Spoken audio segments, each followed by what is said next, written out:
آج میں حاضر ہوں پھر سے ایک نئی اور دلچسپ کہانی کے ساتھ، اور اس کہانی کا نام ہے نیکی کا بدلہ۔ تو چلو بچوں، کہانی شروع کرتے ہیں۔ ایک دفعہ کا ذکر ہے کہ ایک جنگل میں لکڑہارا جس کا نام فرحان تھا لکڑیاں کاٹ رہا تھا کہ اچانک اس کی نظر ایک ہرن پر پڑی۔ وہ ہرن بہت زخمی تھی۔ فرحان نے فوراً بھاگ کر ہرن کو دیکھا، اس کی مدد کری، اس کی مرہم پٹی کری اور اس کا علاج کیا۔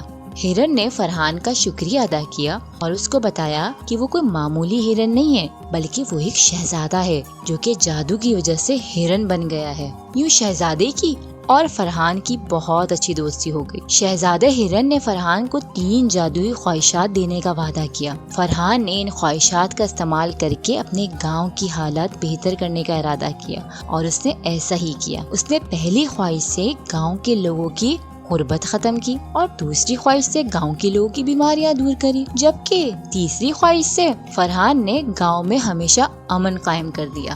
یوں فرحان کی نیکی اور شہزادہ ہرن کی مدد سے گاؤں خوشحال ہو گیا اور سب لوگ فرحان کی تعریفیں کرنے لگے۔ تو بچوں، آج کی اس کہانی سے آپ کو کیا سبق ملا؟ زندگی صرف اپنے مفاد کے لیے نہیں جیتے، زندگی کا اصل مقصد ہے اور لوگوں کے کام آنا، جیسے کہ فرحان نے کیا۔ وہ چاہتا تو یہ 3 خواہشات خود استعمال کرتا اور اپنے آپ کو صرف اپنے آپ کو خوشحال بناتا، لیکن فرحان نے ایسا نہیں کیا۔ فرحان نے اپنے گاؤں کے لوگوں کو ترجیح دی اور اس نے گاؤں کے حالات بدلنے کا فیصلہ کیا۔ تو بچوں، یہ تھی میری آج کی کہانی۔ کیسی لگی آپ کو کہانی؟ اگر آپ کو میری آج کی کہانی پسند آئی ہے تو لائک بٹن کو ہٹ کریں، اور اگر آپ چاہتے ہیں کہ مزید ایسی کہانیاں سنیں تو میرے چینل کو سبسکرائب کریں۔ اللہ حافظ۔